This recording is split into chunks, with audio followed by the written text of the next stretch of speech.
آله وصحبه أجمعين أما بعد رب اشرح لي صدري ويسر لي أمري واحلل عقدة من لساني يفقهوا قولي وبهمزة القرار عم المصطفى صدر لله سيد الشهداء بسم الله الرحمن الرحيم إن شاء الله നമ്മൾ ഇനിയൊരു ഹദീസാണ് പറയാൻ പോകുന്നത്. അത് കഴിഞ്ഞാൽ നമുക്ക് ആദ്യത്തെ ബൈത്തിലേക്ക് കടക്കാൻ കഴിയും. അപ്പോൾ ആദ്യത്തെ ഹദീസ് ഇവിടെ പൂർണ്ണമാവും ഇൻഷാ അല്ലാഹ്. വളരെ വിശാലമായിട്ടുള്ളൊരു ഹദീസാണ്. ഇൻഷാ അല്ലാഹ് നമുക്ക് പെട്ടെന്ന് തന്നെ പറയാൻ ശ്രമിക്കാം. അല്ലാഹു തൗഫീഖ് നൽകുമാറാകട്ടെ. വറുവിയ അൻ നബി സല്ലല്ലാഹു അലൈഹി വസല്ലം അന്നഹു ഖാൽ كنت نورا بين يدي الله عز وجل قبل أن يخلق آدم عليه السلام بألف عام يسبح الله ذلك النور وتصبح الملائكة بتصبيحه فلما خلق الله تعالى آدم عليه السلام ألقى ذلك النور في طينته فأهبطني الله في صلب آدم عليه السلام إلى الأرض وجعلني في السفينة في صلب نوح عليه السلام وجعلني في صلب الخليل إبراهيم عليه السلام حين قذف به في النار ولم يزل ينقلني ربي من الصلاب الكريمة الفاخرة إلى الأرحام الزكية الطاهرة حتى أخرجني الله من بين أبوي ولم يلتقي على صفاح قط. ഇതൊരു ഹദീസാണ്. ഇൻഷാ അല്ലാഹ് ഇതിനെയാണ് നമ്മൾ ഇന്ന് വിവരിക്കാൻ പോകുന്നത്. അല്ലാഹു തൗഫീഖ് നൽകുമാറാകട്ടെ. വറുവിയ അൻ നബി സല്ലല്ലാഹു അലൈഹി വസല്ലം മുത്ത് റസൂലുള്ളാഹി സല്ലല്ലാഹു അലൈഹി വസല്ലം തങ്ങളിൽ നിന്നും റിവായത്ത് ചെയ്യപ്പെട്ടു. അന്നഹു ഖാൽ നബി സല്ലല്ലാഹു അലൈഹി വസല്ലം തങ്ങൾ പറഞ്ഞു, എന്ത്? കുൻതു നൂറൻ ബൈന യദൈല്ലാഹി അസ്സ വജൽ, ഞാൻ അള്ളാഹുവിൻ്റെ മുമ്പിൽ ഒരു പ്രകാശമായിരുന്നു. എപ്പോൾ? ഖബ്ല അൻ യഖ്ലുഖ ആദം അലൈഹിസ്സലാം ബിഅൽഫി ആം, ആദം നബി അലൈഹിസ്സലാമിനെ സൃഷ്ടിക്കുന്നതിൻ്റെ 2000 വർഷങ്ങൾക്ക് മുമ്പ് ഞാൻ അള്ളാഹുവിൻ്റെ മുമ്പിൽ ഒരു പ്രകാശമായിരുന്നു. യുസബ്ബിഹുല്ലാഹ ദാലിക്കൻ നൂറു, ആ പ്രകാശം അള്ളാഹുവിന് വേണ്ടി തസ്ബീഹ് ചൊല്ലിക്കൊണ്ടേയിരുന്നു. തുസബ്ബിഹുൽ മലായികത്തു ബി തസ്ബീഹിഹി, ആ നൂറിൻ്റെ തസ്ബീഹിനോട് ചേർന്ന് കൊണ്ട് മലക്കുകളും തസ്ബീഹ് ചൊല്ലിക്കൊണ്ടേയിരുന്നു. ഫലമ്മ ഖലഖല്ലാഹു തആല ആദം അലൈഹിസ്സലാം, അല്ലാഹു തആല ആദം നബി അലൈഹിസ്സലാമിനെ സൃഷ്ടിക്കാൻ ഉദ്ദേശിച്ചപ്പോൾ അൽഖാ ദാലിക നൂറ ഫീ തീനതിഹി, സൃഷ്ടിപ്പിൻ്റെ ആ കളിമണ്ണുണ്ടല്ലോ, ആ കളിമണ്ണിലേക്ക് ആ പ്രകാശത്തെ വെച്ചു. ഫഅഹ്ബതനി അല്ലാഹു, അങ്ങനെ അല്ലാഹു തആല എന്നെ ഇറക്കി ഫീ സുൽബി ആദം അലൈഹിസ്സലാം, ആദം നബി അലൈഹിസ്സലാമിൻ്റെ മുതുകിലൂടെ അല്ലാഹു തആല ഇറക്കി. ഇലൽ അർളി, ഭൂമിയിലേക്ക് അല്ലാഹു തആല എന്നെ ഇറക്കി. എന്നിട്ടോ വജഅലനി, അല്ലാഹു എന്നെ ആക്കിയിട്ടുണ്ട് ഫി സഫീനത്തി ഫീ സുൽബി നൂഹ് അലൈഹിസ്സലാം, നൂഹ് നബി അലൈഹിസ്സലാമിൻ്റെ മുതുകിലായിട്ട് അവിടുത്തെ കപ്പലിൽ എന്നെ ആക്കിയിട്ടുണ്ട്. വജഅലനി ഫി സുൽബിൽ ഖലീൽ ഇബ്രാഹിം അലൈഹിസ്സലാം, ഇബ്രാഹിം അല്ലാഹുവിൻ്റെ ഖലീലായ ഇബ്രാഹിം നബി അലൈഹിസ്സലാമിൻ്റെ മുതുകിലും എന്നെ അല്ലാഹു തആല ആക്കിയിട്ടുണ്ട്. എപ്പോൾ? ഹീന ഖുദിഫ ബിഹി ഫിന്നാർ, മഹാനവറുകളെ തീകുണ്ടാരത്തിലേക്ക് എറിയപ്പെട്ട സമയത്ത്. വലം യസൽ യൻഖുലുനി റബ്ബി മിൻ അസ്ലാബിൽ കരീമത്തിൽ ഫാഖിറ, എൻ്റെ രക്ഷിതാവ് എന്നെ നീക്കിക്കൊണ്ടേയിരുന്നു. മിനൽ അസ്ലാബിൽ കരീമത്തിൽ ഫാഖിറ, ആദരവും അതേപോലെ അഭിമാനവുമുള്ള മുതുകുകളിൽ നിന്ന് എൻ്റെ രക്ഷിതാവ് എന്നെ നീക്കിക്കൊണ്ടേയിരുന്നു. ഇലൽ അർഹാമി സക്കിയത്തി ത്വാഹിറ, പവിത്രവും പരിശുദ്ധവുമായ ഗർഭാശയങ്ങളിലേക്ക് എൻ്റെ രക്ഷിതാവ് എന്നെ നീക്കിക്കൊണ്ടേയിരുന്നു. ഏതുവരെ? ഹത്ത അഖ്റജനി അല്ലാഹു, അല്ലാഹു എന്നെ ഈ ഭൂമിയിലേക്ക് പുറപ്പെടുവിപ്പിക്കുന്നത് വരെ. മിൻ ബൈനി അബവയ്യ, എൻ്റെ മാതാപിതാക്കളിലൂടെ. വലം യൽതഖി അലാ സിഫാഹിൻ ഖത്ത്, എൻ്റെ മാതാപിതാക്കളിൽ ഒരാളും വ്യഭിചാരത്തിൻ്റെ പേരിൽ ബന്ധപ്പെട്ടിട്ടില്ല, സന്ധിച്ചിട്ടില്ല. ഈ ഹദീസാണ് നമ്മൾ പറയാൻ പോകുന്നത്. അല്ലാഹു തൗഫീഖ് നൽകട്ടെ. ഇവിടെ ആദം നബി അലൈഹി സ്വലാം സൃഷ്ടിക്കുന്നതിൻ്റെ 2000 വർഷങ്ങൾക്ക് മുമ്പ് എന്ന് പറയുമ്പോൾ അവിടുത്തെ ഉദ്ദേശം ഒരുപാട് വർഷങ്ങൾക്ക് മുമ്പ് എന്നാണ്. കാരണം അലി ഇബ്നുൽ ഹുസൈൻ റളിയല്ലാഹു അൻഹു റിവായത്ത് ചെയ്യുന്ന ഹദീസിൽ ആദം നബി അലൈഹി സ്വലാം സൃഷ്ടിക്കുന്നതിൻ്റെ 14000 വർഷങ്ങൾക്ക് മുമ്പ് അല്ലാഹു തആല എൻ്റെ നൂറിനെ സൃഷ്ടിച്ചു എന്നതായി കാണാൻ കഴിയും. ഇത് അറബികൾക്കിടയിൽ സാധാരണയുള്ളൊരു പ്രയോഗമാണത്. ധാരാളത്തെ സൂചിപ്പിക്കാൻ വേണ്ടി 1000, 10000 എന്നൊക്കെ അവരിങ്ങനെ കൂട്ടി പറയും. അള്ളാഹുവിൻ്റെ തസ്ബീഹ് ചൊല്ലിക്കൊണ്ടേയിരുന്നു എന്നർത്ഥം വരുന്ന യുസബ്ബിഹുല്ലാഹ എന്നതിൽ അള്ളാഹ എന്നുള്ളതിന് പകരം അള്ളാഹു എന്നാക്കിയാൽ അത് ഫായിലാകും. അപ്പോൾ അള്ളാഹു തസ്ബീഹ് ചൊല്ലി എന്നായി മാറും. മൗലിദ് ഓതുമ്പോൾ തെറ്റിരുന്ന് നമ്മൾ വളരെ സൂക്ഷിക്കണം.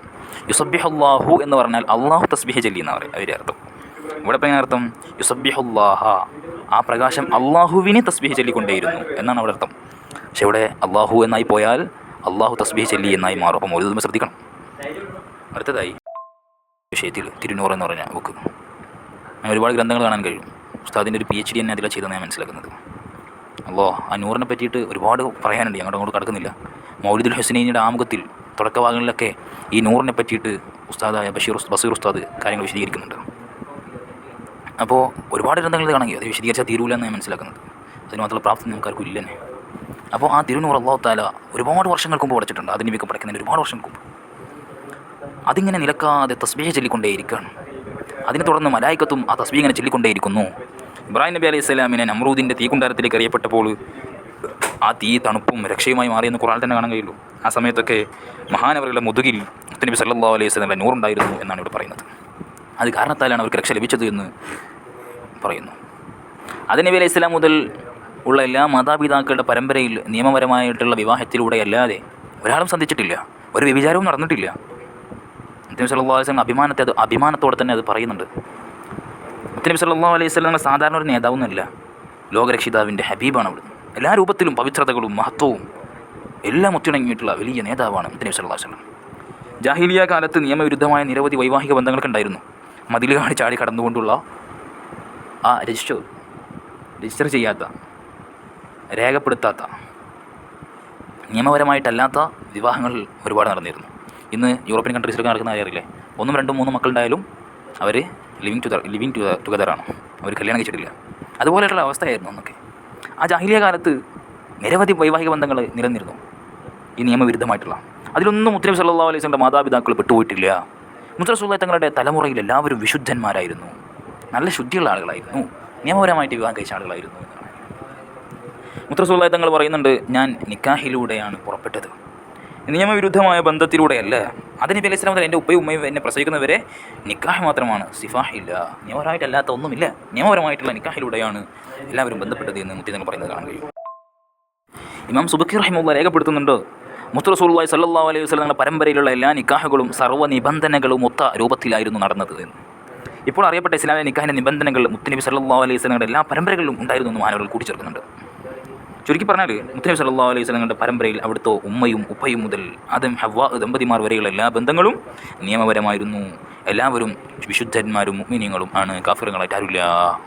വലിയ മഹാനും പണ്ഡിതനും ആയിരക്കണക്കിന് ഗ്രന്ഥങ്ങളുടെ രചയിതാവുമായ ഇമാം സുയൂത്തി റളിയല്ലാഹു അൻഹു 10ഓളം ഗ്രന്ഥങ്ങൾ രചിച്ചിട്ടുള്ളത് മുത്തനബി സല്ലല്ലാഹു അലൈഹി വസല്ലം ഉപ്പയും ഉമ്മയും സ്വർഗ്ഗത്തിലാണെന്ന് പറയാൻ വേണ്ടിയിട്ടാണ്. നഷ്റുൽ അലമൈൻ, മസാലിക്കുൽ ഹുനഫാ ഫി വാലിദൈൽ മുസ്തഫ, അദ്ദുറജുൽ മുനീഫത്തു ഫി ആബാഇ ഷരീഫ എന്ന് പറയുന്ന ഒരുപാട് ഗ്രന്ഥങ്ങൾ മഹാൻ ഇമാം സുയൂത്തി റഹിമഹുല്ലാഹ് ഈ വിഷയത്തിൽ രചിച്ചിട്ടുണ്ട്. മുത്തനബി തങ്ങളുടെ സല്ലല്ലാഹു അലൈഹി വസല്ലം അവരുടെ ഉമ്മയും ഉപ്പയും നരകത്തിലാണെന്ന് പറഞ്ഞ ആളെക്കുറിച്ച് ഇബ്നുൽ അറബി റളിയല്ലാഹു അൻഹു എന്ന ലോകമഹാ പണ്ഡിതനോട് ഒരാൾ ചോദിച്ചപ്പോൾ അവിടുന്ന് മറുപടി കൊടുത്തത് എന്താണെന്നറിയോ? അവൻ അള്ളാഹുവിൻ്റെ ശാപത്തിന് വിധേയനാണ് എന്നാണ്. ഖുർആൻ ഉദ്ധരിച്ചുകൊണ്ടാണ് മഹാനവർ പറഞ്ഞത്. എന്താ പറഞ്ഞത്? ഇന്നല്ലദീന യുഅ്ദൂനല്ലാഹ വറസൂലഹു ലഅനഹുമുല്ലാഹു ഫിദ്ദുനിയ വൽ ആഖിറ. അള്ളാഹുവിനെയും അവൻ്റെ റസൂൽ സല്ലല്ലാഹു അലൈഹി വസല്ലം തങ്ങളെയും വേദനിപ്പിക്കുന്നവരെ ദുനിയാവിലും ആഖിറത്തിലും അള്ളാഹു ശപിച്ചിരിക്കുന്നു എന്ന് കാണാൻ കഴിയും. അപ്പോൾ ഒരു മനുഷ്യനെ സംബന്ധിച്ചിടത്തോളം സ്വന്തം ഉമ്മയും ഉപ്പയൊക്കെ നരകത്തിലാണെന്ന് പറയുന്നതിനേക്കാൾ വേദനാജനകമായ മറ്റൊരു വാക്കുമില്ല. അപ്പോൾ റസൂലുള്ളാഹി സ്വല്ലല്ലാഹു അലൈഹി വസല്ലം മാതാപിതാക്കളെ കുറിച്ച് ഇങ്ങനെ പറഞ്ഞാൽ ആ നബി തങ്ങളുടെ തിരുഹൃദയം എത്രത്തോളം വേദനിക്കുന്ന ആലോചിച്ച് നോക്കുക. അത് നമുക്ക് ഊഹിക്കാവുന്നതിൽ അപ്പുറമാണ്. അപ്പോൾ നമ്മൾ ഒരിക്കലും അങ്ങനെ പറയാനോ ചിന്തിക്കാനോ പാടില്ല. മുത്തനബി സല്ലല്ലാഹു അലൈഹി വസല്ലം ഉപ്പമാരുടെ പേരുകൾ മനഃപ്പാഠമാക്കൽ ഓരോ വിശ്വാസിക്കും നിർബന്ധമാണെന്ന് നൂറുൽ ദലാമിൽ പറയുന്നതായി കാണാൻ കഴിയും. അവിടുത്തെ ഉപ്പ അബ്ദുല്ലാ റളിയല്ലാഹു അൻഹു മുതൽ അദ്നാൻ എന്ന് പറയുന്ന 20ാമത്തെ പരമ്പര അതുവരെ സ്വഹീഹായിട്ടുള്ളതാണ്. 20 ഉപമാപ്പമാരുടെ പേരുകൾ നിർബന്ധമായി പഠിച്ചിരിക്കണമെന്ന് പണ്ഡിതന്മാർ അഭിപ്രായ വ്യത്യാസമില്ലാതെ തന്നെ നമ്മോട് പറഞ്ഞു തരുന്നുണ്ട്. അതിനുശേഷം ആദം നബി അലൈഹി സ്വലാം വരെയുള്ള ഉപ്പാപ്പമാരുടെ പേരുകൾ ഇബ്നു ഹിഷാം തങ്ങൾ റളിയല്ലാഹു അൻഹു അവിടുത്തെ സീറത്ത് ഇബ്നു ഹിഷാമിൽ അത് രേഖപ്പെടുത്തുന്നുണ്ട്. പക്ഷേ അതിൽ പണ്ഡിതന്മാർക്കിടയിൽ അഭിപ്രായ വ്യത്യാസങ്ങളുണ്ട്. അതാരും തീർത്തും ഇജ്മാ എന്നൊക്കെ പറഞ്ഞിട്ടില്ല. അത് ശരിയാണെന്ന് ഉള്ളതിൽ ഒരുപാട് ആളുകൾക്കിടയിൽ എതിരഭിപ്രായങ്ങളുണ്ട്. അപ്പോൾ അവിടുത്തെ 20 വല്യുപ്പമാർ ആരൊക്കെയാണ്? ഒന്ന് ഉപ്പ അബ്ദുള്ള, പിന്നാരാ അബ്ദുൽ മുത്തലിബ്, ഹാഷിം, അബ്ദു മനാഫ്, ഖുസൈ, ഖിലാബ്, മുറ, കഅബും ലുഅയ്യും, ഗാലിബും, ഫിഹ്റും, മാലിക്കും, നളറുൻ, കിനാന, ഖുസൈമ, മുദ്രിക, ഇല്യാസ്, മുളറുൻ, നിസാറും, മഅദ്ദുൻ, അദ്നാൻ. ഇങ്ങനെയുള്ള 20 ആളുകളാണ് നബി തങ്ങളുടെ ഉപ്പാപ്പമാർ. അതൊക്കെ നമുക്ക് പഠിക്കണം ഇൻഷാ അല്ലാഹ്. ബാക്കി ഇൻഷാ അല്ലാഹ് നാളെ എടുക്കാമെന്ന് വിചാരിക്കുകയാണ്. അല്ലാഹു തൗഫീഖ് നൽകട്ടെ. നാളെ മുതൽ ബൈത്തായിരിക്കും. മഖൂസ് മുതൽ 1ാമത്തെ ബൈത്ത് ഇൻഷാ അല്ലാഹ് നമ്മൾ തുടങ്ങുകയാണ്. അല്ലാഹു ആഖിറു ദഅവാന അൽഹംദുലില്ലാഹി റബ്ബിൽ ആലമീൻ. അസ്സലാമു അലൈക്കും.